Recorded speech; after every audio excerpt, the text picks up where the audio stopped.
Okay अच्छा, बबलूज इधर attentive हो जाएं और भालूज का सर पकड़ के जो है वो आप नीचे कर दें। बबलूज को इधर अटेंटिव कर दें। भालू का सर पकड़ें अपने राइट साइड वाले और सर पकड़ के डाउन कर दें। थोड़ी देर के लिए इसको मुराकबे में भेज दें।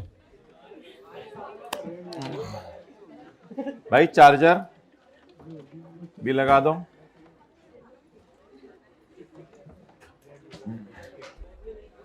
बैग में नहीं है चार्जर।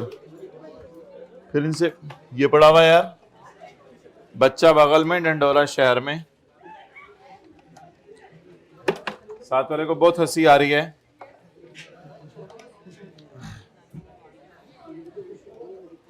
भाई इसका कोई सॉकेट ला के दो, ये लूज हुआ है। अच्छा भाई, हमने ये पढ़ा था कि आपके साथ वाला संडे को बिल्कुल नहीं पढ़ता, और दूसरा जो साथ वाला है, जो दाईं साइड वाला है, वो इतना पढ़ता है कि पढ़ पढ़ के बताता भी नहीं कि नजर ना लग जाए। तो परचेज हमारी कई किस्म की है।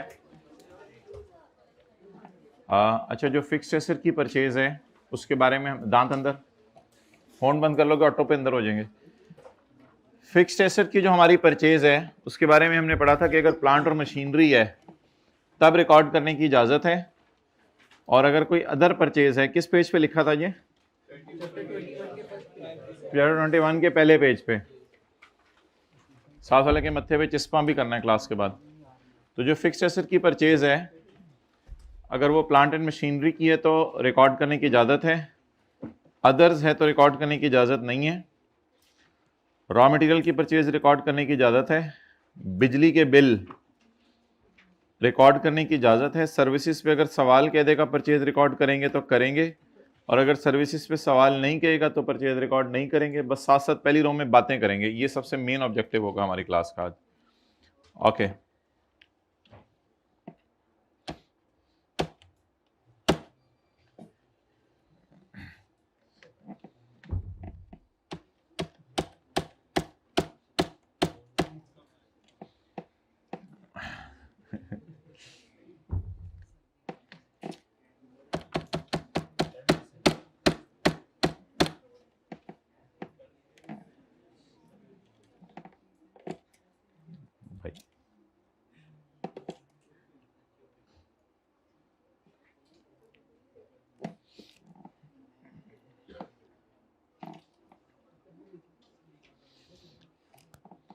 गरम अंडा ले आया करें इसके लिए एक,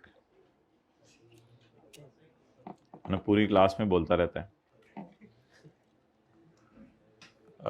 पेज नंबर 547 है, लेकिन साथ वाले की बुक का फैज एसोसिएट्स टेस्ट का सॉल्यूशन शेयर हो गया था आपसे?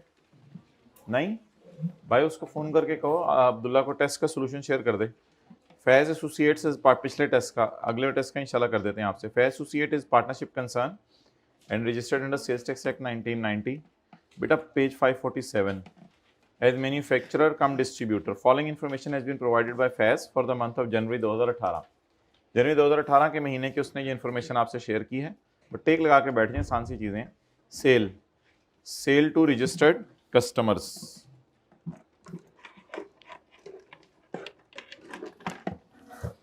अच्छा, एक काम हमने ये करना होगा कि सेल में, ये गले मिलने की बात नहीं है क्लासमेट्स, नॉट सो। तो ये क्लास साइट ऑफ एनीथिंग के क्लास हो रही है और आप चलती क्लास के अंदर बस रुकवा के गले मिल रहे हैं।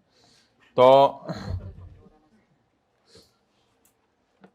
इंक्लूड है, इंक्लूड्स, और फिर यहां पे आके लिखें इंक्लूड है, यानी कि ऊपर वाली फिगर्स में मसला है, उसमें कुछ पड़ा हुआ है, इंक्लूड है।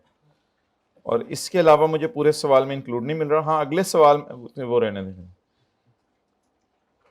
अच्छा, अब किस फिगर में मसला है? जरूरी नहीं मसला हो, बस इंक्लूड है। जैसे एडमिन एक्सपेंसेस में कुछ पेनल्टी पड़ी होती थी, अदर इनकम के अंदर डिविडेंड इनकम पड़ी होती थी, तो इधर भी इंक्लूड है। Supply of taxable goods to registered customers, supply of taxable goods to registered customer, इस फिगर में मसला है। उसके बाद purchase from registered supplier, purchase from registered supplier, purchase from registered supplier. तो इस फिगर के अंदर भी जो है वो मसला है। ये तो ये दो फिगर्स को हमने हाईलाइट कर लिया। They don't have problem, they have I think serious problems in them. So let's start. Sale को हम ले जाएंगे वर्किंग नंबर 1 में, 2, 3 में, और परचेज को ले जाएंगे वर्किंग नंबर 1 में। चलें जी। Sale of taxable goods to registered customers. Working 1 will be output or input? Input. We are not supposed to put the it here. We are supposed to input. Working number 2 and working number 3. साथ में छुपा के काम किया करें, उसकी भी नजर लग जाती है। अपॉर्शनमेंट ऑफ इनपुट, आपकी खूबसूरत राइटिंग देख के अपॉर्शनमेंट ऑफ इनपुट, इनपुट की apportionment.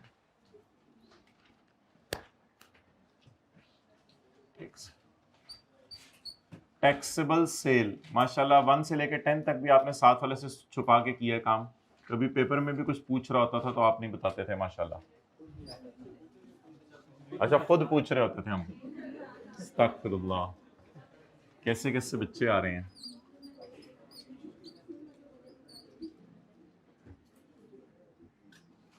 Cell to registered person, जिनको आपने 100 वाली चीज 118 की बेचनी है, और सेल टू अनरजिस्टर्ड पर्सन, जिनको आपने 100 वाली चीज 122 की बेचनी है। यहां पे सेल 3 किस्म की होगी। टैक्सेबल, ये वही होगी वर्किंग 3 से जो आएगी, जीरो रेट और एग्जेम्प्ट। जीरो रेट और एग्जेम्प्ट सेल में ये फर्क है कि जीरो रेट का इनपुट रिफंड होता है और एग्जेम्प्ट सेल का इनपुट डेड हो जाता है। ये जीरो रेट और एग्जेम्प्ट के अंदर फर्क है।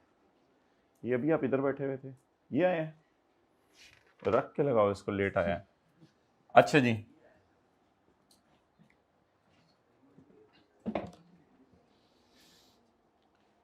बीना सिकंदर का नाम सुना हुआ है आपने? Okay, that's nice. Sale, sale of taxable goods, बस जिनको पता चल गया उन्हीं से बात हो रही थी, बाकियों से बात करना मकसूद नहीं। Sale of taxable goods to registered customers 3450। वो गूगल पे डाल रहे हो भाई, गूगल पे नहीं मिलेगा, चपेड़ होमवर्क भेजा था बीना सिकंदर। पास्ट पेपर चैप्टर 18 का क्वेश्चन 14 था, हमने क्यों लोगों को डिस्कस करना है इधर। Sale of taxable goods to registered customers जी कितनी है? 3450। अच्छा, परचेज पे आपने साथ साथ 18% लगाना है। सेल पे अगर आपने 18% लगाया तो वो आप पे 18% लगा देगा। अच्छा जी, इसके बाद सेल टू अनरजिस्टर्ड कस्टमर 1000।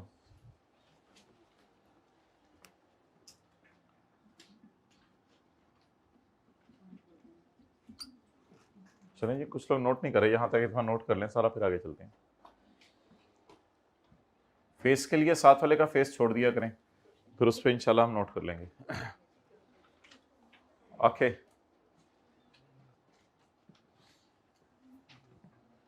आज वैसे भी इस गम में वो तैयार होके आया है कि संडे में पढ़ नहीं सका।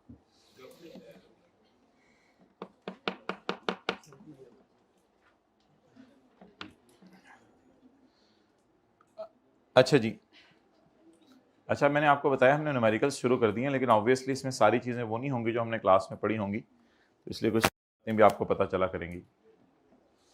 बोलें ऐसा जहाज, उड़ने वाले की बात कर रहा हूं, ऐसा जहाज जो कि बाहर के मुल्क जा रहा हो, पाकिस्तान के अंदर ही अंदर नहीं, लाहौर से कराची, कराची से लाहौर, लाहौर लाहौर लाहौर, वो वाला नहीं।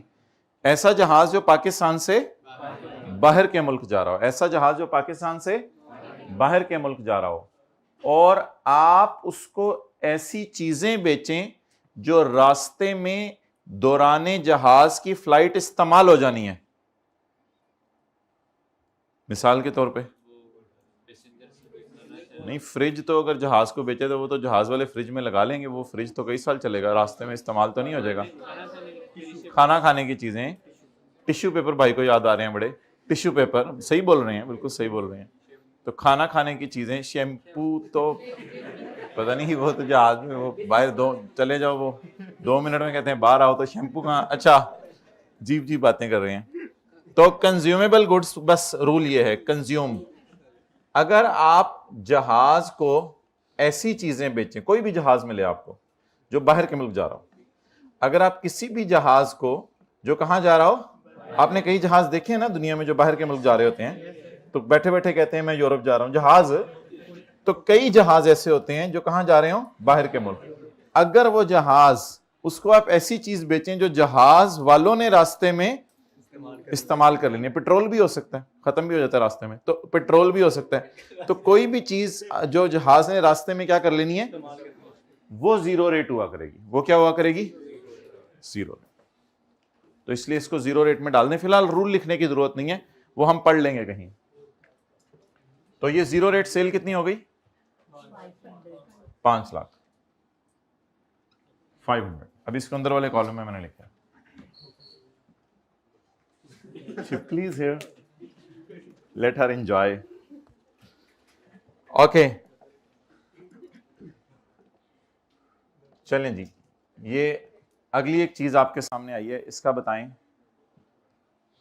मैंने कहा था कि जीरो रेट सेल से की एग्जाम्पल है एक्सपोर्ट्स, लेकिन अगर सवाल कह दे कि लोकल सेल भी जीरो रेट है, यानी आप पाकिस्तान में कोई चीज बेच रहे हैं, हुकूमत ने कह दिया जीरो रेट कर दो, तो क्या करें इसका, फिर जीरो रेट में ले जाए। तो बस जब सवाल कह रहे हैं ये जीरो रेट सेल है, तो कौन सी सेल है, जीरो रेट। बोलें 500 प्लस 700। आए भाई, आपका इंतजार था। अल्हम्दुलिल्लाह सेल फारग हो चुकी है, जहाज बाहर पहुंच चुका है। टिश्यू टेटर,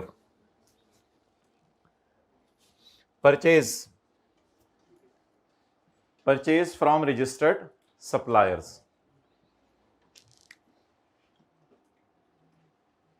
परचेज फ्रॉम रजिस्टर्ड सप्लायर। ना ना, अब नहीं, अब मैं देख लेता हूं, sorry please, sorry. Purchase from, इसमें मैं 18% इसलिए नहीं लगा रहा क्योंकि इसमें कोई मसले हैं नीचे जाके, वो देखेंगे, हो सकता है बाद में पता चले वो मसले ही नहीं है, लेकिन देख लेंगे नीचे जाके। नीचे तो सबने जाना है ना, बेसमेंट में। अच्छा जी, आगे, purchase from unregistered supplier.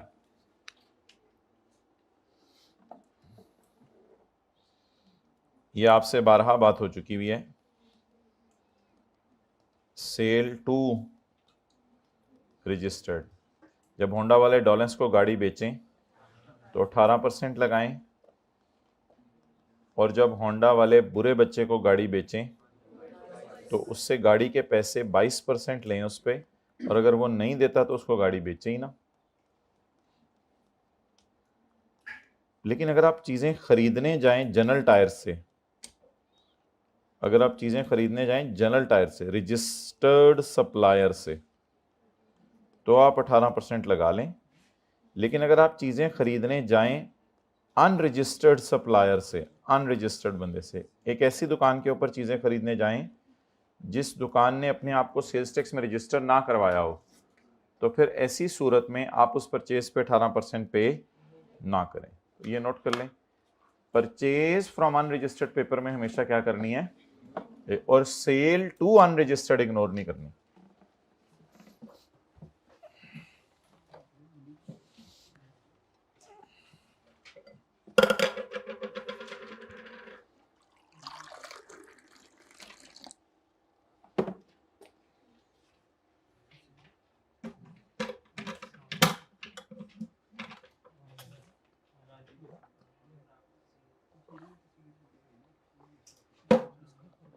Okay,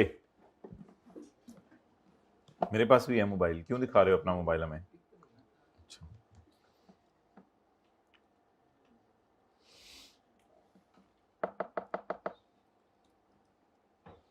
तो नहीं, ये तो वैसे ही मैंने बात कर दी माशाल्लाह। बस ये याद रखिएगा, ज़िंदगी में कभी शौकिया नहीं मारनी। ये तो लफ्ज़ भी बोलता अच्छा नहीं लगता बंदा, ऐसे ही है ना। कुछ नहीं, वैसे ही आपसे बात नहीं कर रहा था, आपने मारी नहीं, तो आपको क्या पता। अच्छा, नेक्स्ट,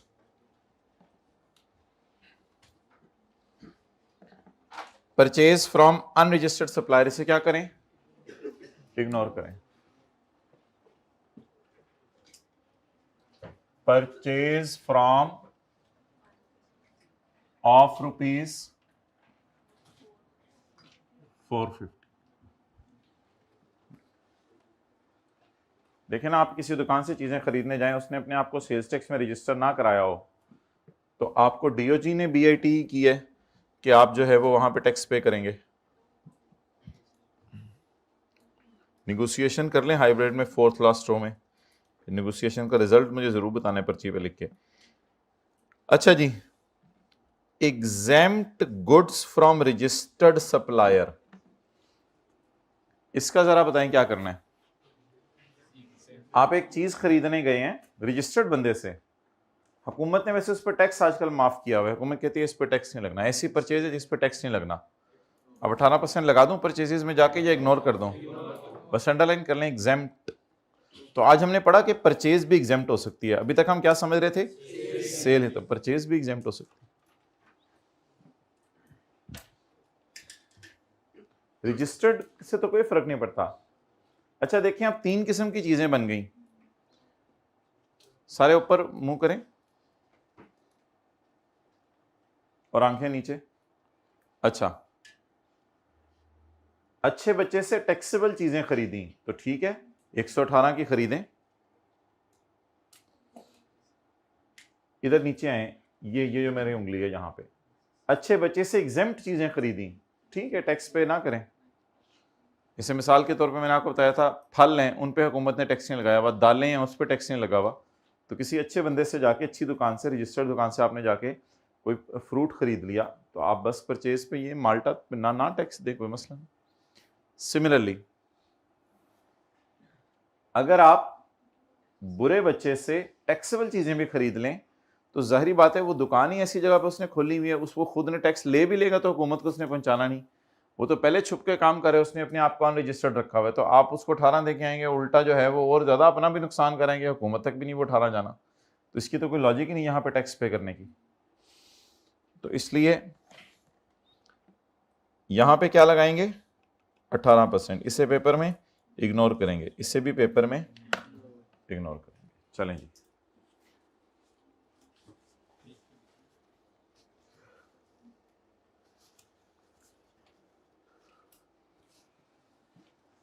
ओके।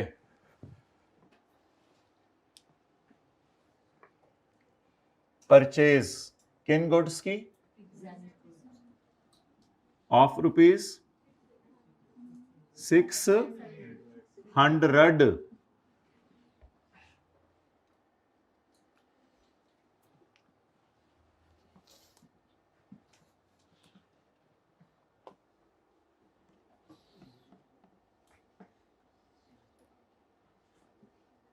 जी ले आए इधर।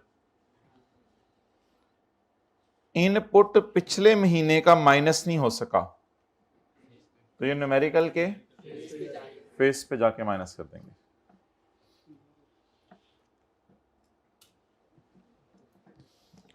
Cell to registered customers include, sale to registered 3450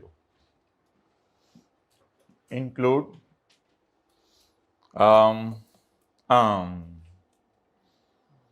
goods amounting to 80,000 sold to Hafiz brothers. हमारे महीने के आखिरी दिन हमने उसको बेची हैं चीज़ें। हाफिज ब्रदर ने बिजनेस तो वैसे इसी महीने शुरू किया है, और उसने एक एप्लीकेशन भी दी थी सेल्स टैक्स वालों को 30 जनवरी को कि मुझे रजिस्टर कर दो, लेकिन ऑब्वियसली अभी तक वो रजिस्टर नहीं हो सका। कोई मसला होगा, कोई डॉक्यूमेंट्स जमा नहीं करा रहा होगा, कोई डेफिशिएंसी होगी, पूरी नहीं कर रहा होगा। तो बहरहाल उसको चीज़ों की ज़रूरत थी, हमने तो बेच दी। तो जब उससे रजिस्ट्रेशन नंबर मांगा होगा तो उसने रजिस्ट्रेशन नंबर दिया होगा, या उसने कहा होगा मैंने अप्लाई किया हुआ है। तो अब आप बता दें, इसको सेल टू रजिस्टर्ड ही समझें या फिलहाल अनरजिस्टर्ड है तो अनरजिस्टर्ड में डाल दें, अनरजिस्टर्ड में डाल दें, क्योंकि जाहिरी बात है अगर वो कह रहा है कि मुझे अभी तक रजिस्ट्रेशन नहीं मिला तो कोई ना कोई मसला है उसके रजिस्ट्रेशन में, तो उसे चाहिए था कि टाइमली रजिस्ट्रेशन कराता फिर आके हमारे पास चीज़ें खरीद लेता। लेकिन फिलहाल जब हम उससे रजिस्ट्रेशन नंबर पूछेंगे तो वो अपना रजिस्ट्रेशन नंबर नहीं बता सकेगा। तो बता दें हमने किस बंदे को चीज़ें बेची हैं, जो हाफिज ब्रदर्स को। कॉन्सेप्ट की मत मारनी हो तो आप लोगों से सवाल पूछ लो। हाफिज ब्रदर, इससे क्या कॉन्सेप्ट बनना है हाफिज ब्रदर का लफ्ज बोल के? सॉरी ज्यादा हो गई लेकिन बनती थी। अच्छा अब मुझे ये बताएं कि अगर हमने ऐसे बंदे को चीजें बेची हैं जिस बंदे ने अपने आप को सेल्स टैक्स में रजिस्टर नहीं कराया हुआ, तो क्या उसको सेल टू रजिस्टर्ड में पड़ा होना चाहिए या सेल टू अनरजिस्टर्ड में? Sale to registered include sale to Hafiz brother. तो ये अनरजिस्टर्ड सेल है ना, तो इसको निकालें यहां से, -80 क्या करें? रिक्लासिफाई। क्या करें? Reclassify. Sale to Hafiz brothers. बेटा तुम इधर ऊपर चढ़े हुए हो, नीचे आओ। देखें कैप मिल रही है इधर कहीं, रखते हैं। ओके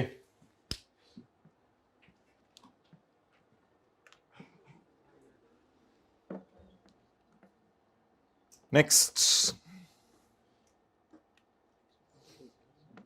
इसका क्या करें?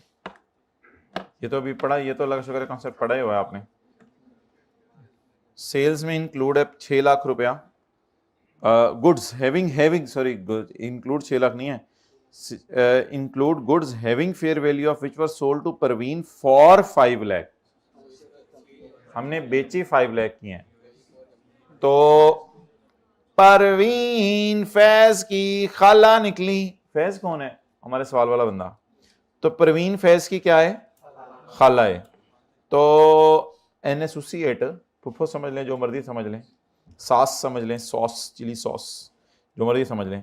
तो नहीं, अगर सॉस को समझेंगे चिली सॉस तो फिर वो वैसे ही मिलेगी, इसलिए ये मैं ऑब्वियसली शुरू से ही अच्छी दुआओं की असल में कमी होती है जिसकी वजह से। अच्छा तो गुड्स है, अपने ऊपर डाला करें चीजें दूसरों में। Goods having fair value of 6 lakh which was sold to Parveen for 5 lakh. तो सेल किस पे पड़ी होनी चाहिए परवीन की? 6 लाख पे, और पड़ी किस पे है? तो क्या करें फिर?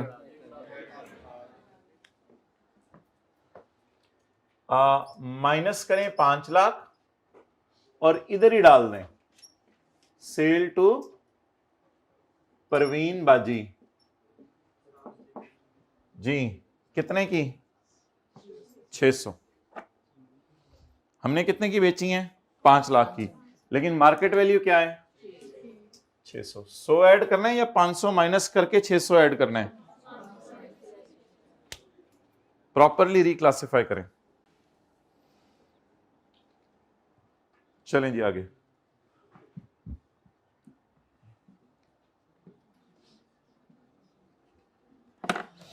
अच्छा, थर्ड शेड्यूल की चीजें किसी को पता हो कि उनका क्या करना होता था?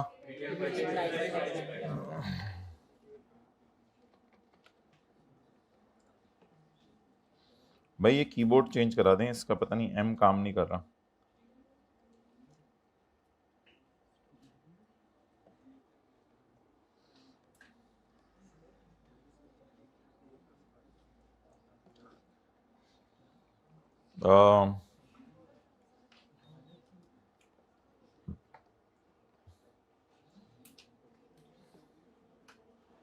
शायद आपको याद हो कि हमने पेज नंबर 510 पे ये पढ़ा था कि for sales specified in third schedule tax be charge as retail price at the retail price. चलें जी, गुड्स हैविंग ऑन 1 जनवरी 2018 महीने के पहले दिन, महीना तो नहीं होता, साल तो नहीं होता, इस में तो हमारा महीना होता है। आप खा लें चीज़ें हाइब्रिड में, खाना पीना चलता रहे बस।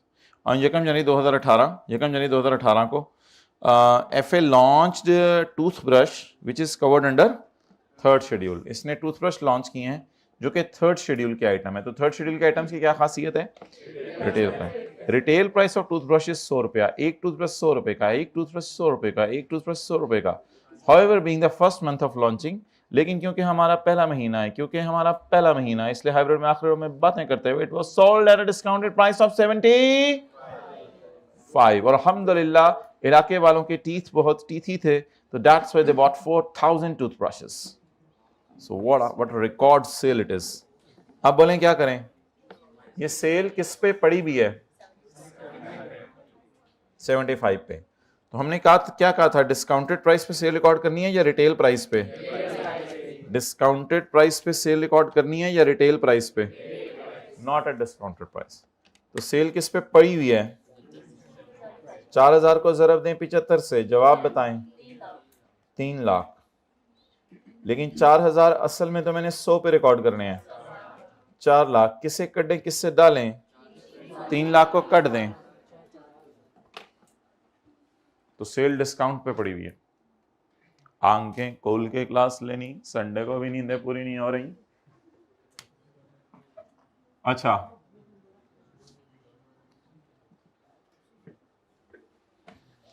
चलें जी, ये वर्किंग कर लें। Working 3.1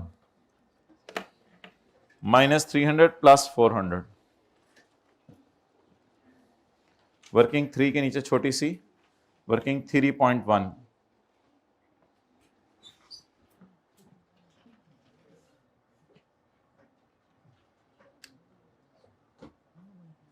minus 300 working 3.1 sale to sale of toothbrush 400 working 3.1। चलें जी, आज बच्चों डायरी भी हमने फिल करनी है। साथ वाले के जूते पॉलिश हैं, देखें, साथ वाले के बाल सही सेट हुए में हैं, साथ वाले के नाखून कटे हुए हैं, सब कुछ ये सारी इंशाल्लाह चीजें चेक करनी है। डायरी भी होगी, क्लीनलीनेस के ऊपर क्लास होगी आज। ओके, देखें कितना अरसा हो गया उसने जूते पॉलिश नहीं किए।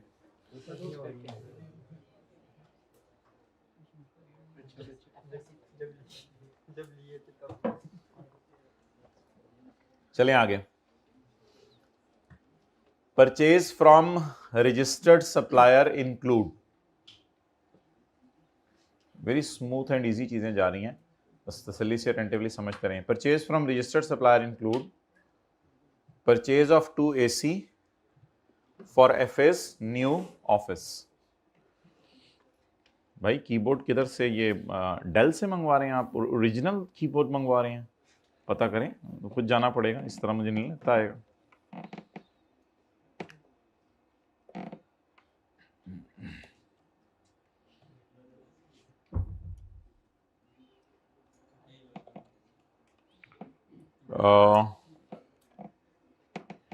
अच्छा भाई, किस चीज की परचेज है? Air conditioner. किस चीज की परचेज है? Air conditioner. एयर कंडीशनर की परचेज को मैं डालूंगा माय डियर फिक्स्ड एसेट में। कहां डालेंगे? क्या AC वो मशीन है जिससे चीजें बननी हैं? नो। क्या AC इलेक्ट्रॉनिक कैश रजिस्टर है? नहीं, इलेक्ट्रॉनिक कैश रजिस्टर तो इलेक्ट्रॉनिक कैश रजिस्टर तो वो होते हैं ना कि जिसके ऊपर आप जो है वो अपनी सेल को ऑनलाइन इंटीग्रेट करते हैं FBR के साथ, ठीक है? तो क्या ये AC इलेक्ट्रॉनिक कैश रजिस्टर है या ये मशीन है जिससे चीजें प्रोड्यूस होनी है?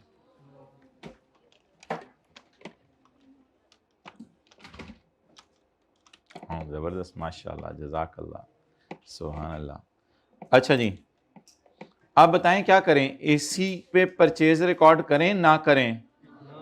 हमने पढ़ा था पिछली क्लास में कि हम मशीन खरीदने पे एज अ फिक्स्ड एसेट और इलेक्ट्रॉनिक कैश रजिस्टर खरीदने पे 18% लगाया करेंगे। इसके अलावा दफ्तर में लगाने के लिए AC खरीद लें, ओवन खरीद लें, हीटर खरीद लें, दफ्तर में लगाने के लिए कुर्सियां खरीद लें, मेज़ें खरीद लें, वाइट बोर्ड खरीद लें, प्रोजेक्टर खरीद लें, लेज़र खरीद लें, कैमरास खरीद लें, ये खरीद लें, वो खरीद लें, इनकी परचेज रिकॉर्ड करने की इजाज़त नहीं है। तो अब मुझे बताएं कि हमने क्या खरीदा है? एसी। एसी मशीन भी नहीं है, इलेक्ट्रॉनिक कैश रजिस्टर भी नहीं है, तो इसे हाँ करके निकालें। हाँ, मैं थोड़ा सा मुंह इधर लेके जाया करें, थोड़ा सा ट्राई करें। हाँ, -150। इस परचेज को डेड करें। परचेज ऑफ एयर कंडीशनर, ये हम किस सेक्शन में पढ़ेंगे? सेक्शन 8 में इंशाल्लाह ये बात आपको पढ़ाई जाएगी। किसी दिन आपको एडवांस में मैं बता दूंगा, उससे तैयार होकर आना है इंशाल्लाह, तो उसमें हम ये बात पढ़ेंगे सेक्शन 8 में। परचेज ऑफ एसी, रुपीज कितने? 150। नहीं भाई, इनको भिजवा दें क्लास से बाहर, ये पानी पी के आ जाए।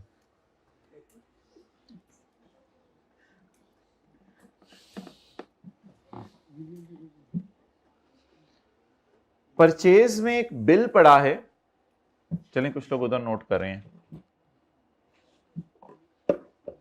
ये हाइब्रिड में जरा मुराकबे से उठा दें, तो थोड़ा सा टेंटिवली जरा बैठना होता है क्लास में, ये भी आजकल एक ऑब्जेक्टिव होता है।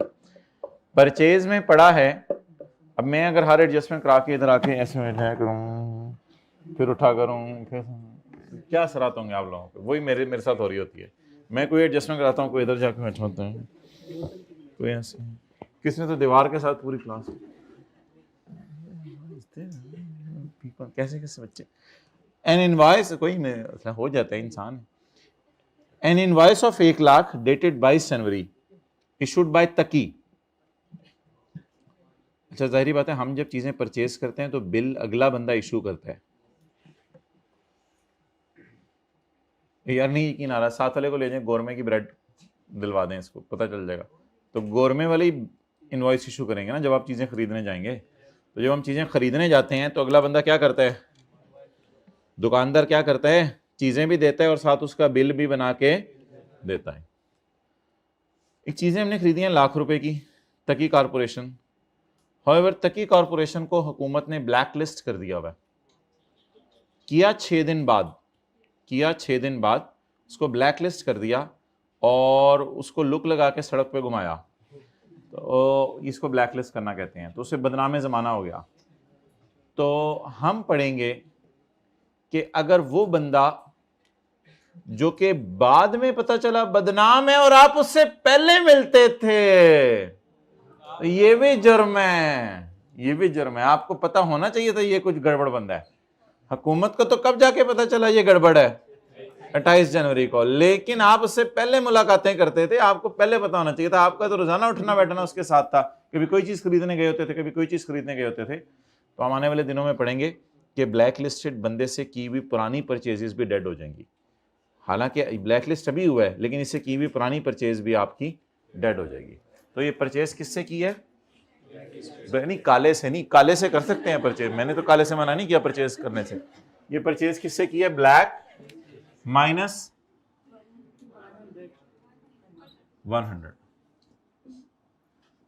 Purchase from black listed of ₹100।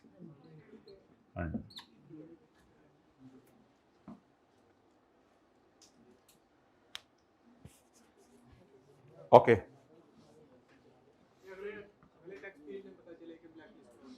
फिर भी कर सकते हैं, फिर न्यूमेरिकल रिवाइज करना पड़ेगा। अच्छा,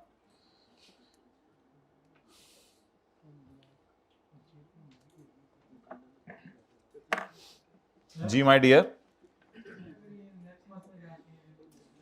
हाँ यार, उसमें ऑप्शंस होती हैं कि आप न्यूमेरिकल रिवाइज कर लें पिछले महीने का, वो कई ऑप्शंस हैं, आने वाले दिनों में देखेंगे। अच्छा यार, एक मटेरियल है 3.5 लाख रुपए का खरीदा है। इस तरह की हमने कोई बात पढ़ी थी इनकम टैक्स में कि 2.5 लाख से ऊपर की अगर कोई टी अकाउंट का टोटल और उसकी सिंगल पेमेंट 25,000 से ज़्यादा और कैश में पे हो जाए, या फिर कैश में नहीं लिखा हुआ था, समय लिखा हुआ था क्रॉस चेक के अलावा, ऑनलाइन बैंकिंग चैनल के अलावा पे हो जाए, तो वो खर्चा रिकॉर्ड करने की इजाज़त नहीं है। तो उसी तरह की सिमिलर चीज़ इंशाल्लाह हम सेक्शन 73 में पढ़ेंगे। फिलहाल मुझे आप बता दें कि क्या ये ट्रांजैक्शन आपको क्रॉस चेक या किसी बैंकिंग चैनल से लग रही है या नहीं लग रही, जरा पढ़ के बता दें।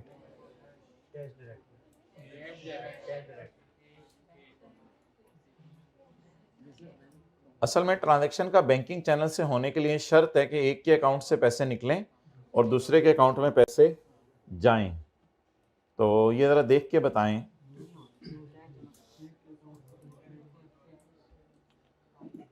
जनरल टायर के पास आप टायर खरीदने गए तो जनरल टायर ने कहा कि ठीक है जी आप टायर खरीद लें, आप परचेज करने आए हैं, तो 3.5 लाख रुपए बने हैं।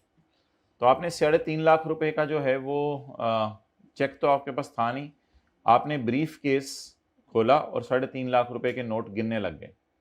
जब आप ये नोट गिनने लग गए तो अगले ने कहा कि भाई ये पैसे तो मैं नहीं रख सकता, आप ऐसा करें ये सड़क क्रॉस करें, सामने बैंक है तो उसमें मेरा अकाउंट खुला हुआ है, तो जाके उसमें पैसे जमा करवा दें। तो उसमें होता ये आपको पता है, आपने किसी और के अकाउंट में पैसे जमा कराने हों ज़िंदगी में कभी भी, अगर आपने किसी और अकाउंट के अकाउंट में पैसे जमा कराने हो तो आप सिंपल उससे उसका अकाउंट नंबर मांगते हैं।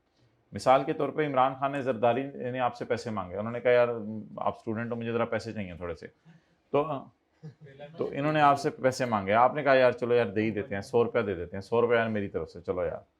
तो अब आप उनका अकाउंट नंबर मंगवा लें और उनके अकाउंट में जाके उसी बैंक में आपको जाना पड़ेगा, जिस भी बैंक में उनका अकाउंट है उस बैंक में आपको जाना पड़ेगा। उस बैंक में जाके उनका अकाउंट नंबर बताएं, वो एक स्लिप देंगे, वो डिपॉजिट स्लिप उसका नाम होता है, वो फिल करेंगे आप और उनके अकाउंट में पैसे जमा करा देंगे।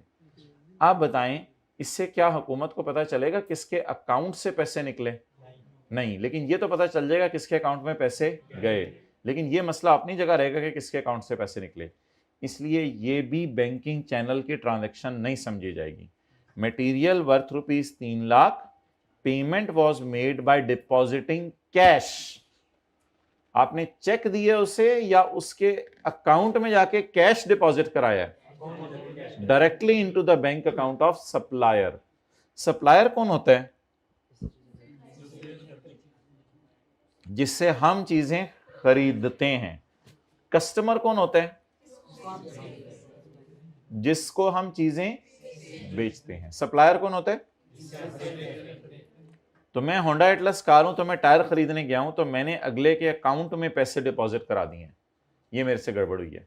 अब क्या करें, इस परचेज को रिकॉर्ड करें या डेड करें? डेड करें। -350 purchase by depositing cash of ₹350।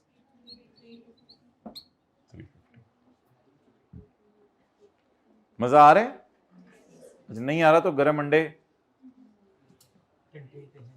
Canteen पे हैं। गरम अंडे कितने का हो गया आजकल? गरम और अनगरम कितने का होता है? 20 का। ये 30 रुपए का, 10 रुपए अंडे गरम करने के। अच्छा मिनरल वाटर से गरम कर रहे हैं। ओके गाय, नेक्स्ट आगे चलें।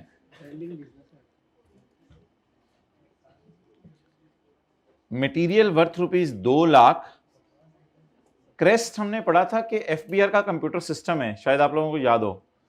तो एफबीआर का कंप्यूटर सिस्टम, उसको क्रेस्ट कहते हैं। किसका एब्रीविएशन है ये कोई जरूरी नहीं जानना, क्रेस्ट एफबीआर के कंप्यूटर सिस्टम को कहते हैं सारे। अच्छा, अब सवाल ये राइज होता है कि आपने मटेरियल खरीदा 2 लाख का, तो एफबीआर का कंप्यूटर सिस्टम कह रहा है कि ये परचेज जेन्युइन नहीं है। डिस्प्रीन या डिस्क्रिपेंसी? डिस्क्रिपेंसी क्या मतलब होता है? अच्छी चीज है या ये परचेज जेन्युइन वेरीफाई नहीं हो पा रही? तो बता दें, अगर एक परचेज है जिसको एफबीआर का सिस्टम एक्नॉलेज नहीं कर रहा, तो क्या इसको हम रिकॉर्ड करेंगे या इग्नोर करेंगे?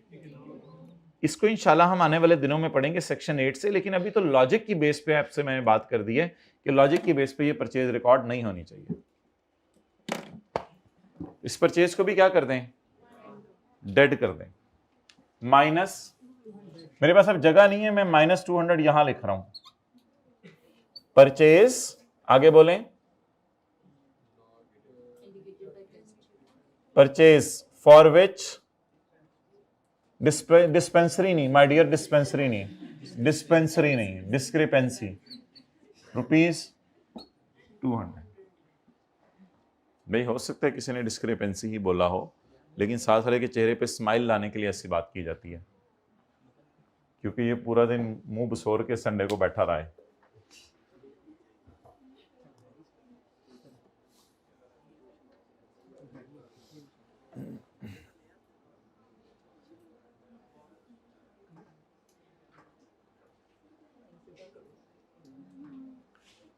वैसे ही आपसे मैं पूछ रहा हूँ, किसी का दोस्त है तहम्मुल मिजाज, बिल्कुल ऐसे तहम्मुल मिजाज, कूल माइंडेड, कोई ये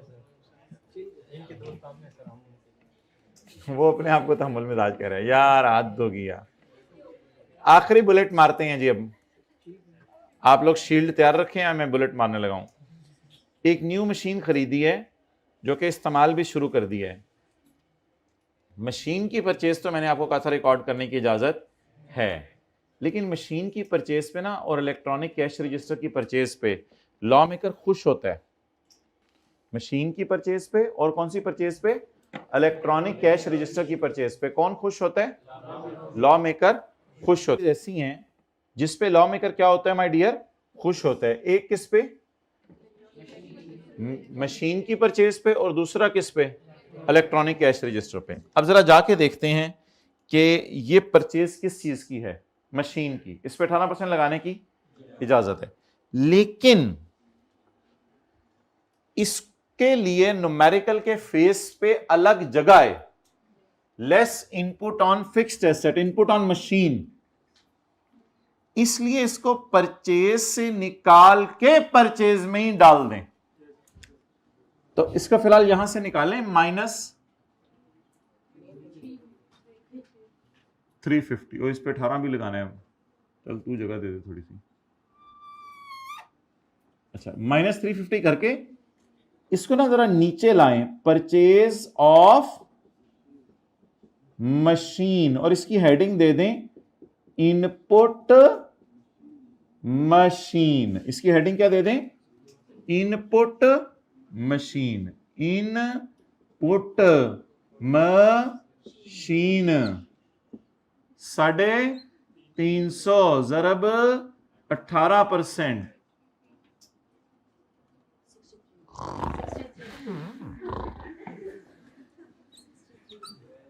63। और इसको लाल मार्कर से मैं लिखने लगा हूं, क्योंकि जब मैं वर्किंग 2 में जाऊंगा तो मैं बोलूंगा खाली लाल को बुलाया जाए। बादशाह सलामत क्यों? इसके छोटे छोटे करने हैं। गुस्ताख, ये कौन बोला है?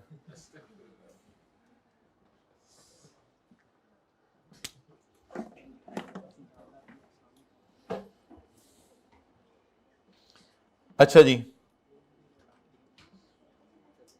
तो मशीन और इलेक्ट्रॉनिक कैश रजिस्टर की परचेज को आपने ऊपर से उतार के हमेशा नीचे ले आया करना है।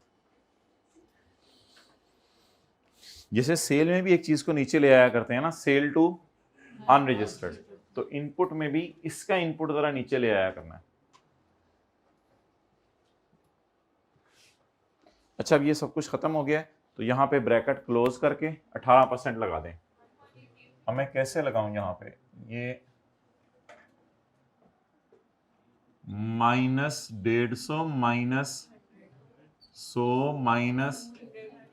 -200 माइनस, फिर गालो ही होगी माइनस, नहीं 350 नहीं, दरमियान में कोई और फिगर भी थी। ये वाला 350 पहले था। हद होती है, रादर वध होती है। Minus into 18%, 153।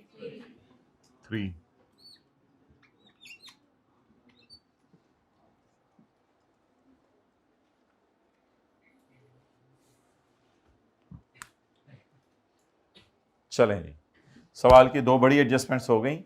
अब टेक लगाएं and have a H2O break along with NaCl with slight KMnO4।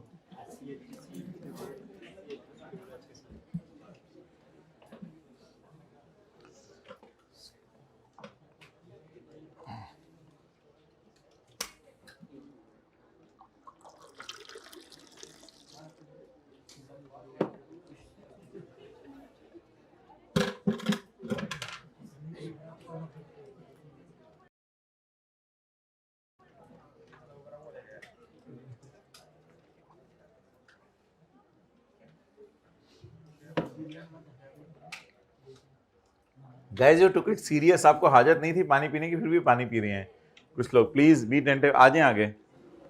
Point 3, ये पॉइंट जरा हाथ खड़े करके बताएं इसका क्या करना है। पॉइंट 3,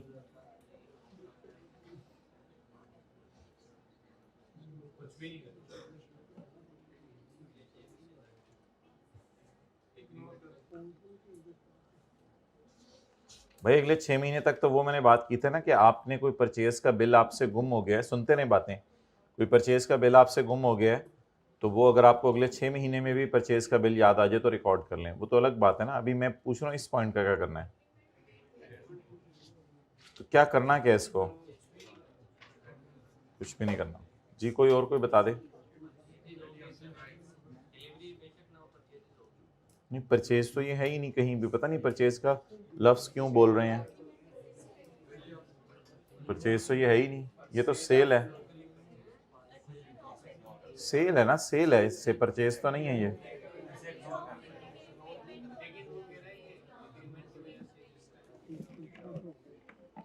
अच्छा भाई हमने डेफिनेशन पढ़ी थी,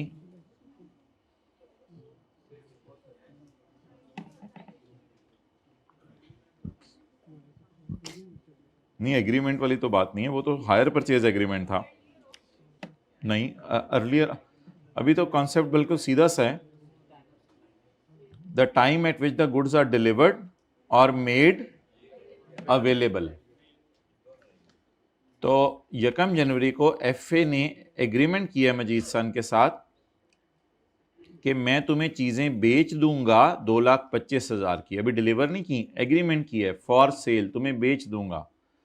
एग्रीमेंट के मुताबिक अगला बंदा कभी भी चीजें उठा सकता है, लेकिन ऑब्वियसली अभी तक उठाई नहीं, इसीलिए तो ये लाइन लिखी है, अभी तक उठाई नहीं। तो मैंने कह दिया कि तुम जब मर्जी चीजें उठा के ले जाओ, तो अब बोले डिलीवरी नहीं हुई, प्लीज इसका मतलब लिखें, अभी अभी इस पूरी एडजस्टमेंट का मतलब नॉट डिलीवर्ड येट, डिलीवर नहीं हुई, मैंने उसे कहा जब मर्जी ले जाओ। अनडिलीवर्ड चीजों की सेल रिकॉर्ड करना, is it logical in the class of accounting? No, but he can pay them any time. तो इसका मतलब है हमारे में सुस्ती है बीइंग अ सेलर, या बायर नहीं आ रहा? मेरे ख्याल से time of supply is the time at which it is the time at which the goods are made available to him. तो from our side these are made available, और ये सेल वाली ट्रांजैक्शन है, परचेज वाली तो नहीं है। तो made available by us, made available by us, yes it is sale because it is the time of supply, record it at sale, sale में डाल दें, वो तो पड़ा हुआ इंक्लूड है,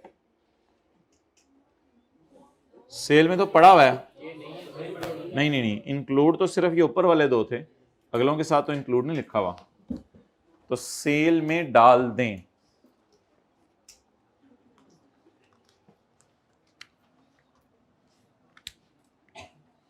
जी बोले, goods made available but yet not delivered, कोई मसला नहीं, हुकूमत को जल्दी टैक्स चाहिए, बस आप टैक्स दें। तो ये अजीब सी ट्रांजैक्शन है जिसमें सेल हुई नहीं और हुकूमत को फिर भी हमें टैक्स देना पड़ेगा।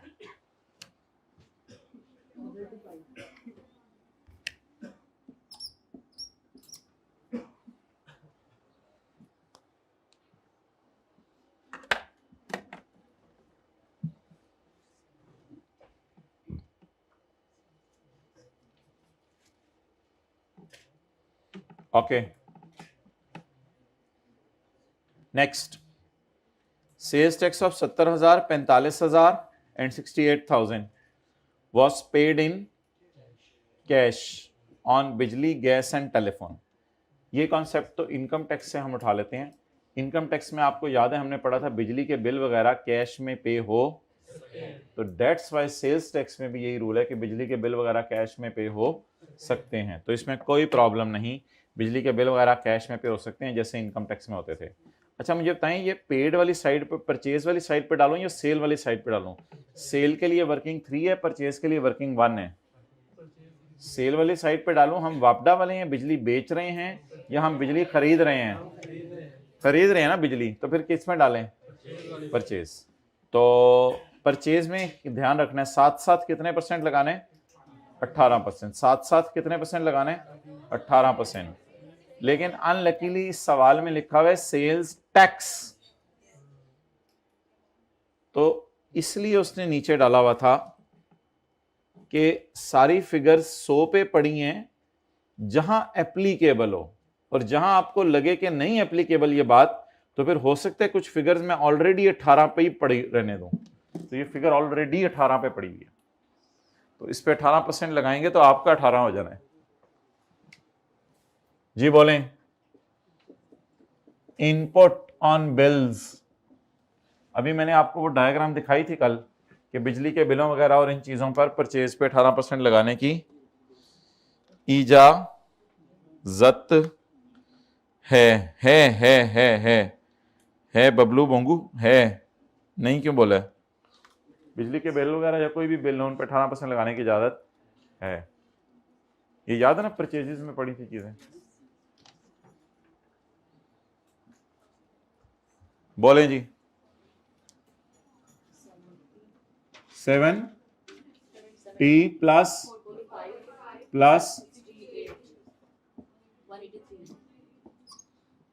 183। चलिए थोड़ा सा जरा उसको अटेंटिव करते रहा करें, उसके नॉक पे हाथ रख के हॉर्न बजाएं और आगे चलें। फिर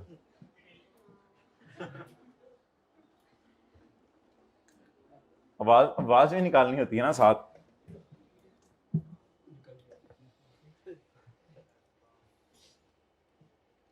सॉरी भाई, अगर किसी को चीजें बुरी लगती हैं तो बुरी लगाने के लिए ही कही जाती हैं। 5 बिजली की केतलियां, आंखें बंद करके सोचे बिजली की केतली में पानी खोल रहा है। 5 बिजली की केतलियां वर्थ ₹75,000। एक केतली नहीं 75,000 की, सारी 75,000 की। एक केतली 75,000 की हो जाए तो हम तो वैसे ही इथोपिया चले जाएं। 5 बिजली की केतलियां were purchased for use in office of factory manager और first line supervisor of production workers. Production workers का जो सुपरवाइजर है, फर्स्ट लाइन मींस जो बड़ा वर्कर होता है, तो प्रोडक्शन वर्कर्स का जो सुपरवाइजर है उसके लिए और फैक्ट्री मैनेजर के लिए 5 बिजली की केतलियां खरीदी 75,000 रुपए की, उनके दफ्तर में इस्तेमाल के लिए। क्या ये केतले हैं जिसमें कोई चीजें जो है वो गर्म होके गाड़ी बनाने में हेल्प करनी है? तो ये मशीन तो नहीं है, तो मेरे ख्याल से इसको यहां डालेंगे। ये फिक्स्ड एसेट है, ये केतलियां कई साल इस्तेमाल होती हैं। फॉर यूज इन ऑफिस लिखा हुआ है, फॉर सेल नहीं लिखा हुआ। ये कोई रॉ मटेरियल या फिनिश गुड नहीं है कि हमारा केतलियों का कारोबार है। वो फिर और बात होती है अगर हमारा केतलियों का कारोबार होता। ये केतलियां हमने बेचने के लिए है या आंखें खोल के, एक तो इस क्लास में आंखें और मुराकबा ये वाली चीजें नहीं खत्म होती। ये मुझे ये बताएं कि ये बोतलें हमने जो है पूरे मॉडल टाउन की नींद है, मॉडल टाउन एल ब्लॉक की नींद आपकी क्लास में आके जो है वो उतरती है ऊपर से। तो और शादी से पहले बेगम को बता देना कि मैं खराटे लेता हूं, ताकि वो डिसीजन अपना जो है ना सही एडवांस में बताना। मैं बता रहा हूं ये डिसीजन बहुत इंपॉर्टेंट। अच्छा जी, तो अब मुझे ये बताएं कि ये प्लांट है, पहले तो ये बताएं ये फिक्स्ड एसेट है या रॉ मटेरियल है? कैसे पता चला आपको? फॉर सेल है या फॉर यूज इन ऑफिस है? फॉर यूज इन ऑफिस से क्या पता चला ये फिक्स्ड एसेट है। अच्छा, उसके बाद अगली बात मुझे बताएं, अगली बात मुझे ये बताएं कि क्या ये फिक्स्ड एसेट प्लांट है? क्या ये इलेक्ट्रॉनिक कैश रजिस्टर है? तो फिर ये किसमें फॉल करेगा? तो इसका इनपुट क्या कर दें? डेड कर दें।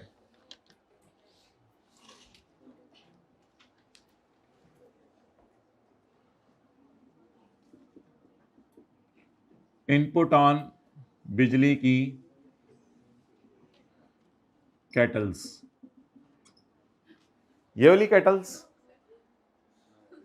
कैटल्स देखी कभी आपने? कैटल्स, ये ई आता है, ये आता है ई। रुपीस कितने की?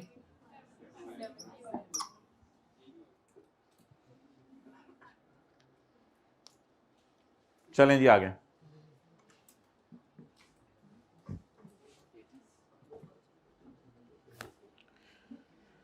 ड्यूरिंग द मनत, कौन सा वाला मनत? हमारा वाला मनत, उधर कर दो, इधर कर दो। ड्यूरिंग द मनत हमने सिंध को सेल्स टैक्स पे किया है कोई फ्रेंचाइज सर्विसेज खरीदने पे। अब ऑब्वियसली सर्विसेज तो हमारे सिलेबस में है नहीं, तो इसलिए वो आगे उसने बता दिया कि इनका टैक्स इनएडमिसिबल है, यानी माइनस करने की इजाजत नहीं है, नॉट एडमिसिबल, नॉट अलाउड, इनका टैक्स माइनस करने की इजाजत नहीं है। तो मैंने कहा था सर्विसेज की परचेज पे अगर क्वेश्चन कह देगा नॉट अलाउड है तो नॉट अलाउड कर दीजिएगा, अगर क्वेश्चन खामोश हुआ तो अलाउड कर दीजिएगा, क्योंकि सर्विसेज की मिसालें हमारे सिलेबस में नहीं है कि फ्रेंचाइज सर्विस क्या होती है, अकाउंटिंग सर्विस क्या होती है, कोरियर सर्विस क्या होती है, ये सर्विसेज की एग्जांपल्स हमारे सिलेबस में नहीं है, तो सवाल खुद बताया करेगा। क्या करें जी इस परचेज को? सवाल खुद कह रहे डेड कर दें तो कर दें। Purchase of services of rupees 8.5। अच्छा उस पर टैक्स दिया हुआ है, बट ठीक है, तो ये इनपुट है।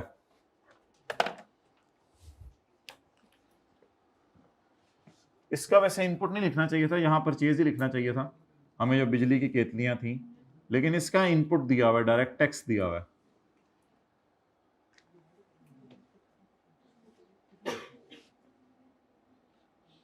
ओके, पहले एक टोटल करना होता है वर्किंग 3 का, फिर टोटल करना होता है वर्किंग 1 का, फिर टोटल करना होता है वर्किंग 2 का।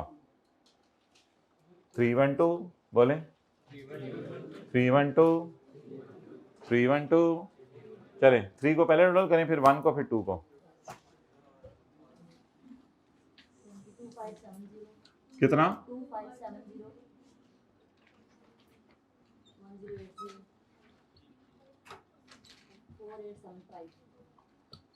Grand total.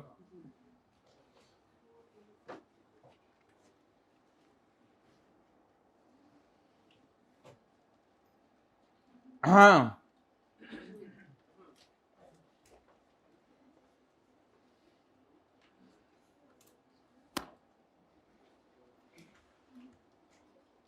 ऐसे जब ब्लू टिक हो गया और अगले ने ओके नहीं लिखा तो आप समझ जाया करें कि बस ठीक है, ओके हो गया है, या कुछ होना चाहिए।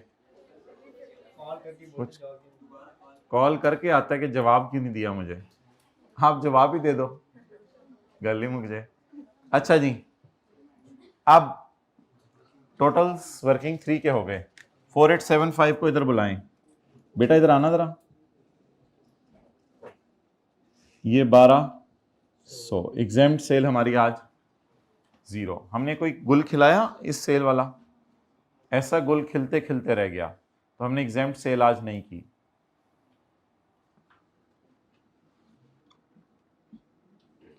अब वर्किंग नंबर 1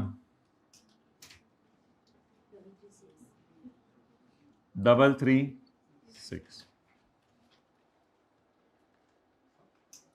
चलें जी, अब सेल का टोटल करें। 60। बादशाह सलामत का हुक्म है काली लाल को बुलाया जाए। बादशाह सलामत, अगर आप हुक्म करते हैं तो काली लाल आपके सामने हाजिर है, हमारी गुस्ताखी मत करना, फिर देखना तो। बादशाह सलामत बस। 336 60 ठोठे ठोठे कर दिए जाएं खाली लाल के। खाली 336 divided by multiplied by is equal to 270। Replay का बटन दबा के 1266 रीप्ले का बटन दबा के गरम अंडे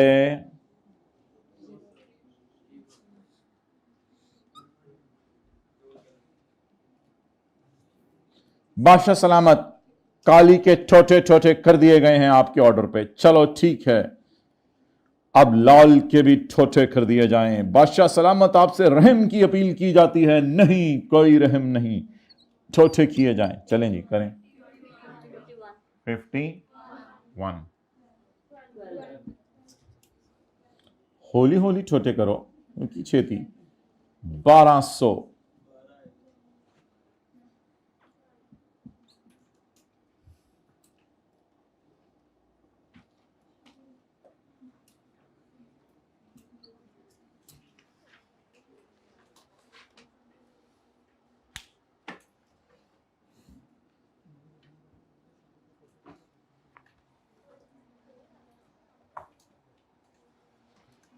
अब जब वर्किंग 1 2 और 3 पूरी हो जाए तो आपने अपनी ये राइट फिंगर यहां पे रखा करनी है, चिन पे। मैं फिलहाल लेफ्ट रख रहा हूं।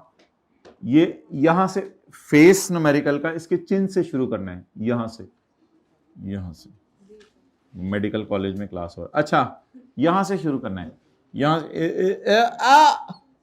री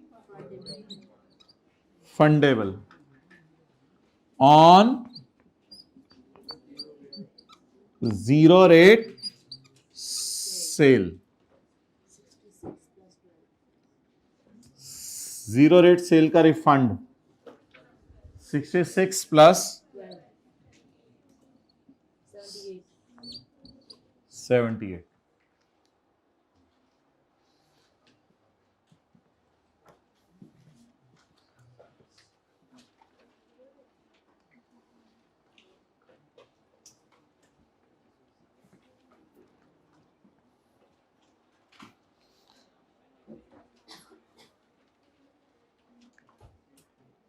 जो 0 रेट सेल का इनपुट हुआ करेगा ना, वो गवर्नमेंट आपको रिफंड कर दिया करेगी।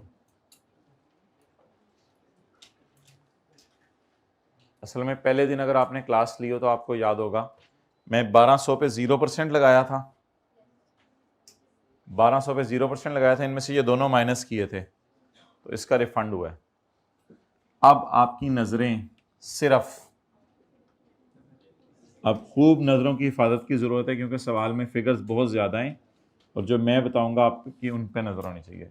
अब आपकी नज़र इस डब्बे के अंदर होनी चाहिए, इस 1080 पे होनी चाहिए, और एक और लाल टिक लगाते हैं।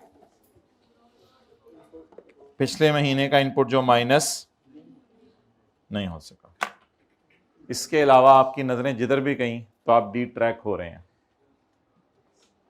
इस डब्बे के अंदर आपकी नज़र होनी चाहिए, इस टिक्कू पे आपकी नज़र होनी चाहिए, और इस टिक्कू पे आपकी नज़र होनी चाहिए। एक डब्बा दो टिक्कू, एक डब्बा दो टिक्कू, बस इसके अंदर आपकी नज़र हो।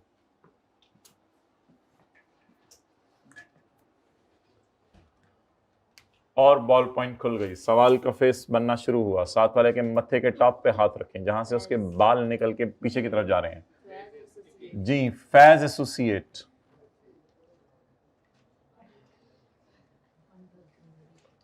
सेल्स टैक्स लायबिलिटी, लाया बिल्ली अपने लिए tea, for the month of January. Input output 4875। एक दफा देख लें जरा, 4875 इंटू 18%,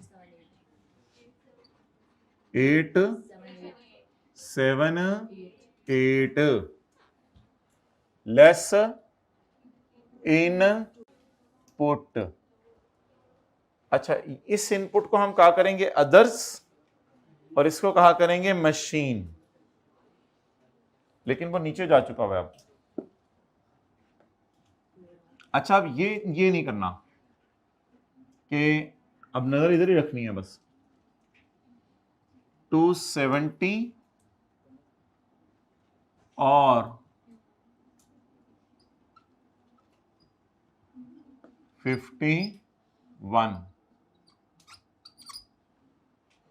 270 और 51। अब ऐसा करें, 270 को अंदर बुलाएं। बेटा उठो, बेटा अंदर आओ। एक्चुअल टू, मेरा भाई पिछले महीने का मेरे पास भेजो। बंदों की तरह बात करो। किस तरह बात कर रहे हो? Please send my bro, I am missing my bro. Bro said, though I was not missing you, but I'm coming. Okay. 2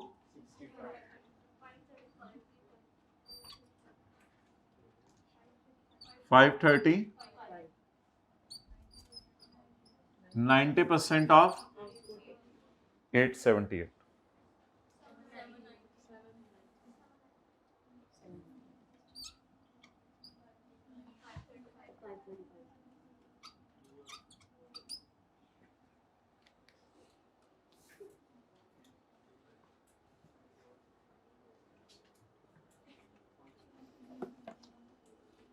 Do not give shabash to someone. Be attentive now. Okay. अब my dear ये बताएं कि इसमें से और इसमें से lower कौन सा है? इसको बाहर ले लें।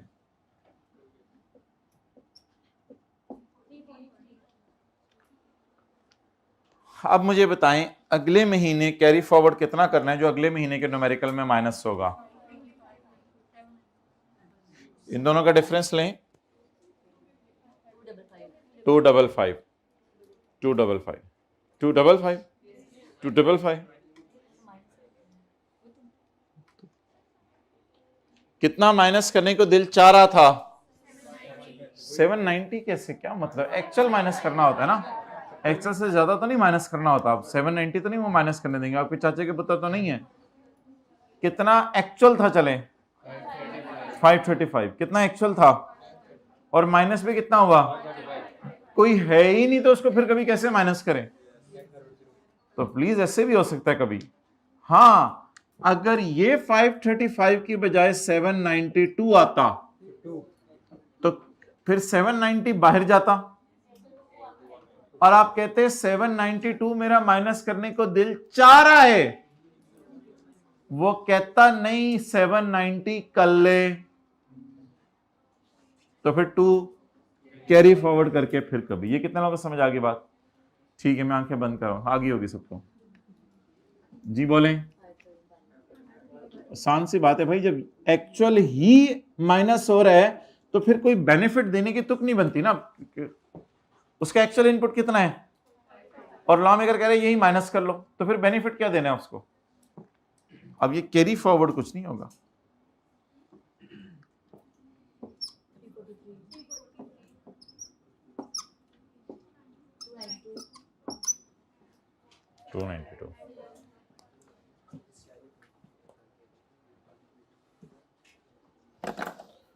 हाँ,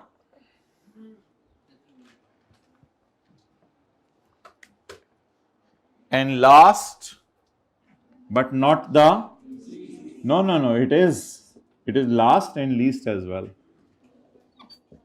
Add 4% sale to unregistered 1080। भूल गया था ये 43। क्लास के बाद आना जरा।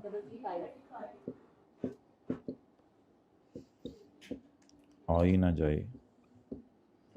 ओ मेरा दिल बोल रहा था। Payable to government 335।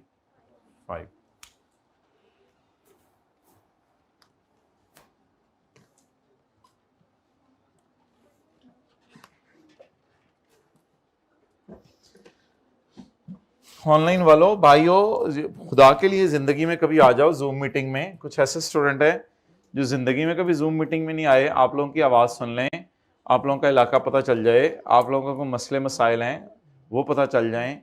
कुछ जो भी चीज़ें हैं खुद ही सोच के बैठा ना करें, ये हो रहा है वो हो रहा है, आया करें, बताया करें, बात किया करें, वो मसलों का हल करेंगे इंशाल्लाह। तो आप आते ही नहीं, बहुत से लोग हैं, कुछ लाहौर वाले पता चले हैं, कुछ गुजरांवाला वाले, कुछ पेशावर वाले, कराची वाले। आज तक इन्होंने जूम मीटिंग ज्वाइन नहीं की। कभी ज्वाइन करके देखें वो होता क्या क्या उधर।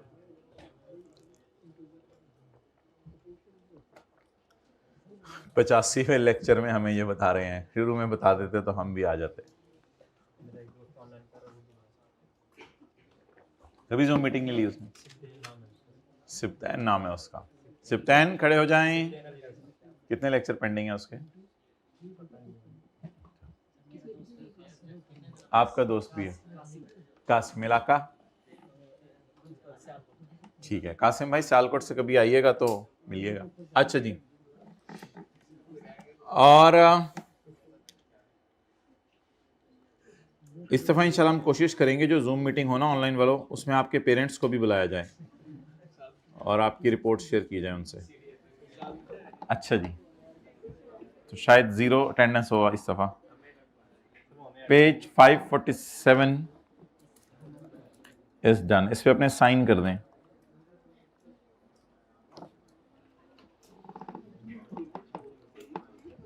करें माई ब्यूटीफुल से साइन। चलें आज साथ वाले की बुक पे करेंगे, यादगार रहती है। ज़रा साइन कर दें अपने उसकी बुक पे प्लीज़। हाइब्रिड वालों थोड़ी सी बाजू एक्सटेंड करके साथ वाले की बुक पे अपने साइन दें।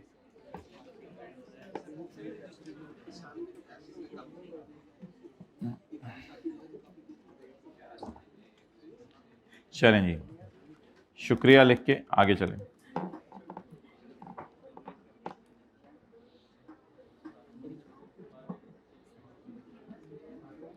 जब ये सफ़ेद बालों के साथ आपको मिलेगा तो याद आ जाएगा, ये टाइम लगेगा पहचानने में, याद आ जाएगा। सफ़ेद बाल, दांत टूटे हुए, ज़्यादा हो गई।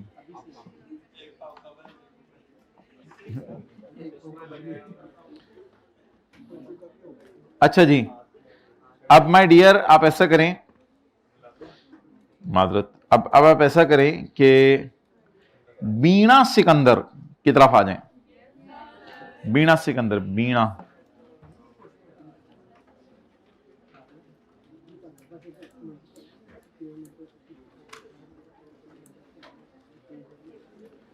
बीणा Sikandar is a lawyer, liar नहीं। पेज 412 पे है बीणा बाजी।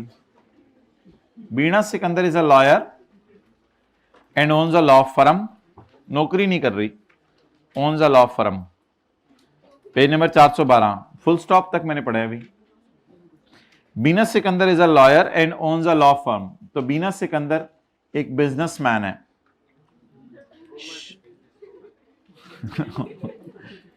she is also, छोटे छोटे मसले आप लोगों के, she is also director legal affairs at Ayesha foods limited. इसके अलावा वो नौकरी भी कर रही है।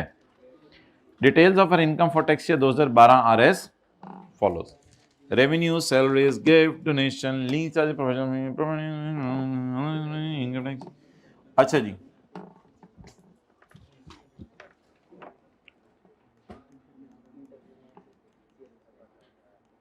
नेट प्रॉफिट बस नोट करने का टाइम तो नहीं है, अब साथ साथ देख लें बस। अच्छा भाई, ये जो बेड डेट रिकवरी होती है ना, ये असल में ज़रा अटेंटिव होना है। ये इसमें 3 फिगर्स दी होती थी, लेकिन ये ऐसा सवाल था जिसमें एक फिगर दी हुई थी। रेवेन्यू में पड़ा है 7.5 लाख जो रिकवर हुआ है राफिया से। ये कोई एतराज़ वाली बात नहीं है। असूली तौर पे अदर इनकम में पड़ा होना चाहिए, रेवेन्यू में नहीं पड़ा होना चाहिए। लेकिन कहीं भी पड़ा हुआ तो प्रॉफिट में तो ऐड है ना। कोई चीज़ चाहे रेवेन्यू में पड़ी हो चाहे अदर इनकम में पड़ी हो, यहाँ तक तो ऐड हो चुकी है ना, तो इससे तो कोई फ़र्क नहीं पड़ता रेवेन्यू में पड़ी हुई है। ये है अकाउंटिंग वालों की bad debt recovery, recovered from Rafia. ये अकाउंटिंग वालों की, ये तो हमने उल्टानी होती है, ये हमने उल्टानी होती है। लेस अकाउंटिंग वालों की बैड डेट रिकवरी 750।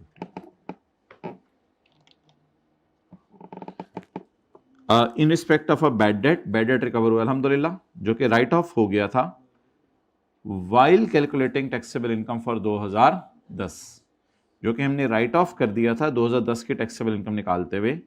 और ये डेट उसको हमने कोई प्रोफेशनल सर्विसेज दी थी, उसको कोई मशवरे दिए थे, तो काफ़ी लड़ाई हुई थी। असल में ना ये राफे आई थी बीनस के अंदर के दफ्तर, तो बीनस के अंदर ने इसके बाल छल खींचे थे कि तूने 7.5 लाख मेरा दबाया हुआ है, और राफिया ने फिर कहा अब मैं क्या करूं, जो कर ले करने, इसने जूते भी उसके उतार दिए थे, सब कुछ कर के बहुत कुट लगाई थी। बीना वॉज अ स्ट्रांग वुमेन, तो वो फिर राफिया फिर बातों में फिर आ गई। 2010 के पैसे लेके भागी हुई थी ये, और फिर 2012 में राफिया आ गई। फिर उसने कहा बस बहुत ज़्यादा हो गया बीना, इट्स हाइट ऑफ एनीथिंग। तो अब तो फाइनली अल्हम्दुलिल्लाह बीना को इसके पैसे मिल गए। तो अब टैक्स वालों की बैड डेट रिकवरी निकालने के लिए हमने वर्किंग नंबर 2 करनी है। वैसे बड़ा सीन हुआ होगा, कभी सोचें कि राफिया ने बीना के पैसे मार लिए, फिर जो हुआ होगा 7.5 लाख रुपए ऊपर से, फिर जो हुआ होगा वो तो पता नहीं महल्ले वालों ने सुना होगा ये, तो इसलिए आवाज आहिस्ता करके लड़ना चाहिए। अच्छा, अमाउंट रिकवर्ड, अमाउंट 7.5 लाख रुपया। आप साथ वाले के जो है वो 500 रुपये मार लें तो परेशान रहते हैं 2 दिन, तो 7.5 लाख रुपया मार लिया था। आप बात को इजी ले रहे हैं। अच्छा जी, 7.5 लाख रुपया, तो अमाउंट रिकवर्ड कितनी है? 7.5 lakh less actual bad debt.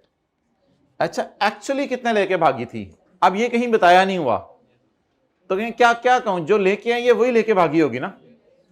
अब और नहीं सवाल ने बताया हुआ, मोबाइल छाड़ मोबाइल, इतनी अटेंशन से ना हम क्लास ले रहे हैं और इस actual bad debt, actual bad debt सवाल में नहीं बताया हुआ, तो कितना होगा फिर? 7.5 लाख या 7.5 लाख? 7.5 लाख। अच्छा, अब सवाल यह है कि टैक्स वालों ने कितना राइट ऑफ करने दिया था। यहां आके गेम ऑन होगी। दैट हैड बीन अल्हम्दुलिल्लाह राइट ऑफ इन 2010 में उन्होंने राइट ऑफ करने दिया था। 2010 में उन्होंने राइट ऑफ करने दिया था। और अगर यह लिखा होता debt had not been written off, नहीं करने दिया था, फिर बिल्कुल सिनेरियो बदल जाता। अभी मैं सवाल के ऊपर रह रहा हूं, सवाल में लिखा हुआ है, प्लीज ना करें ना हाइब्रिड में लास्ट रो, क्या देखिए ना, समझा करें आप कितना अरसा हो गया कहते हुए, 85 दिन हो गए। तो लेस प्रीवियसली अलाउड, पास्ट में माइनस कितना करने दिया है? पूरा 750। ये देखें ना, ये अगर 0 होता तो आगे सारी फिगर्स बदल जानी थी, तो इसलिए कभी कभी एक फिगर से भी खेलना पड़ता है। 3 फिगर से, 3 बॉलों से खेल खेल के एक्सपर्ट हो गए। एक बॉल आई, अब समझ ही नहीं आ रहा केड़े हाथ कैच कराइए, केड़े हाथ से फड़िए, एक बॉल, तो 3 से एक्सपर्ट हो गए हैं। तो 3 फिगरों से खेलते थे, आज फिगर कितनी आ गई? एक, उसी ने हिला के रख दिया। कितने लोगों ने ये वाली कैलकुलेशन घर में की थी? हाथ खड़ा करें, वेल डन।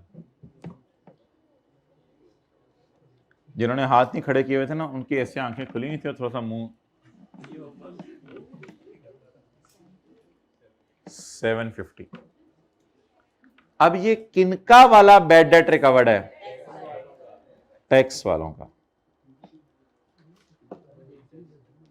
इसको क्या करते हैं टैक्स वालों के बैड डेट को?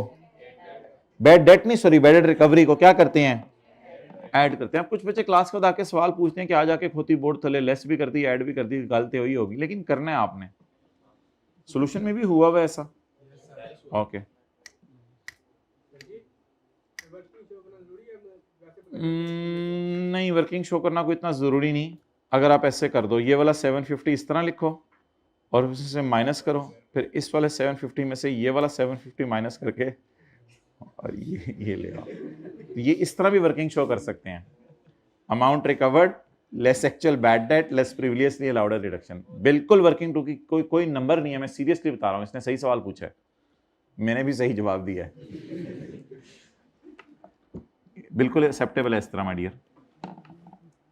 लेकिन इस तरह करना कि लब्बो मैंने 750 निकाला हुआ है, तो मैंने कहेगा चल फिर ओके। लेकिन अगर ये 0 होता फिर मसला हो जाना था, फिर ये 0 आना था और फिर ये 0 इधर ऐड होना था। तो असल में फिर आपने जो हाइब्रिड में जा रहे हैं, हाउ डेयर दीज पीपल। ये कल जरा मुझे बताना है ये कौन थे स्टूडेंट, ठीक है? कल मुझे जरा बताना है। और पता भी करेंगे अगर किसी के पास फ़ोन नंबर है, चलती गाड़ी से छलांग मारना तो वो कभी हमने नहीं ज़िंदगी में ट्राई की।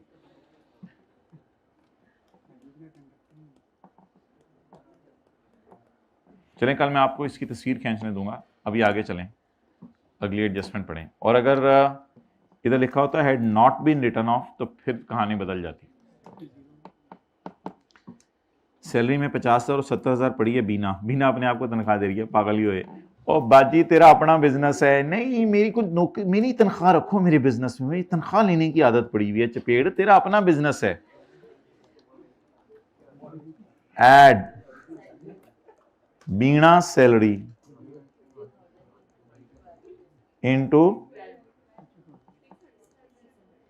6 लाख, तो ओनर अपने आप को तनख्वाह दे तो ये बिजनेस का खर्चा नहीं है, जिससे पार्टनरशिप में भी पड़ा था।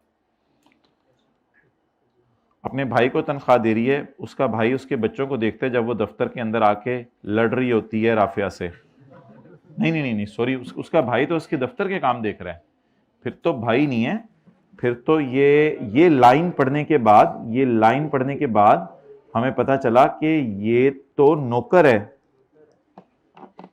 छोटे चाल है क्या, ये तो ये वाला चक्कर है इधर। सैलरी में ऐड कर दें, कौन सी सैलरी में ऐड कर दें माय डियर? ये यार उसका न्यूमेरिकल नहीं हो रहा कि उसकी मैं सैलरी में ऐड करूं ब्रदर की, ये तो अभी बीने के बिजनेस की बात हो रही है, बीने के बिजनेस की बात हो रही है। तो माइनस दोबारा कर दें ब्रो की salary, bro salary who is worker, दोबारा माइनस कर दें। तो आपको पता है मैंने बताया था जो खर्चा माइनस हो चुका होता है और होना भी चाहिए था तो उसको आप डैश डाल के लेस कर देते हैं, डैश डाल के लेस कर देते हैं, यानी नहीं लेस करना ना, ठीक है, ये दिल में आपने सही सोचा।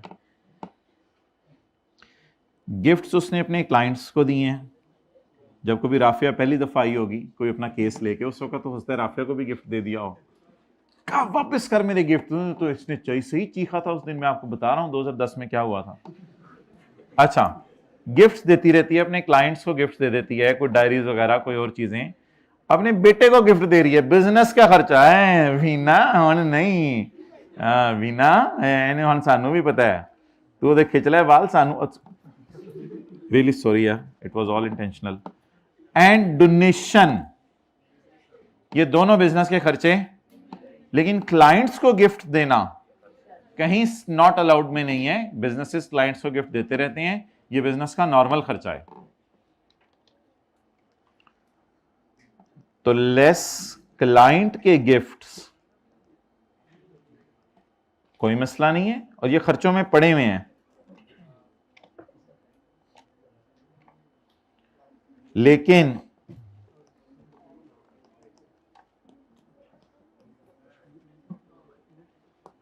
ये देखें आपकी भी बॉल पॉइंट इसी तरह लिख रही है इस वक्त रजिस्टर पे, मेरी नहीं लिख रही।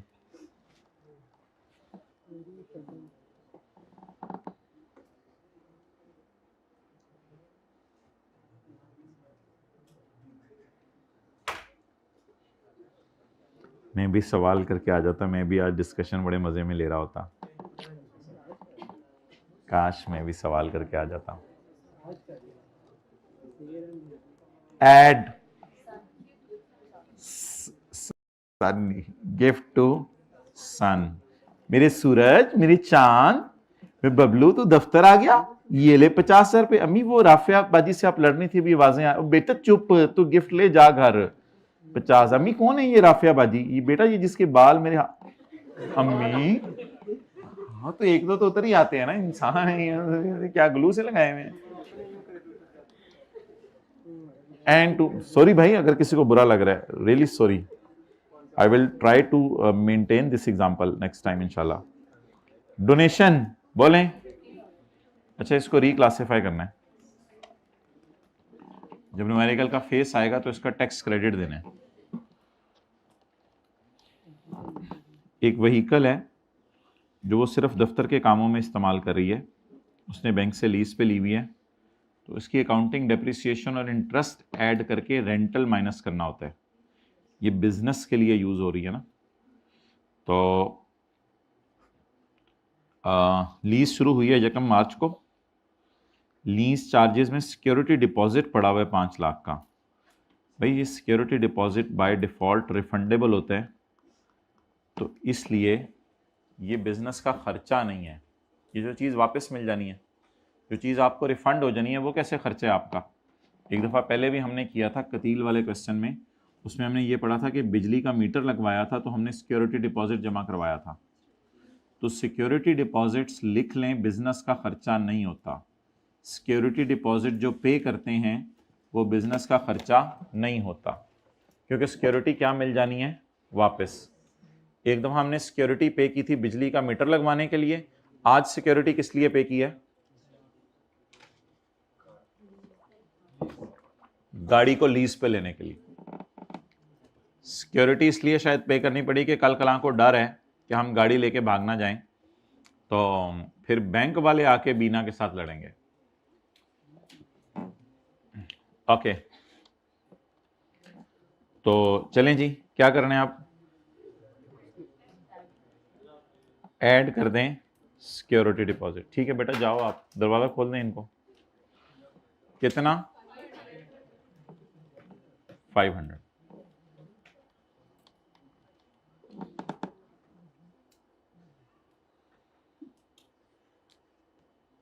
चलें जी, ठीक है, अब इस पर इंशाल्लाह कल बात करेंगे। अभी एक होमवर्क में सवाल ले लें आप। चैप्टर नंबर 23 का क्वेश्चन नंबर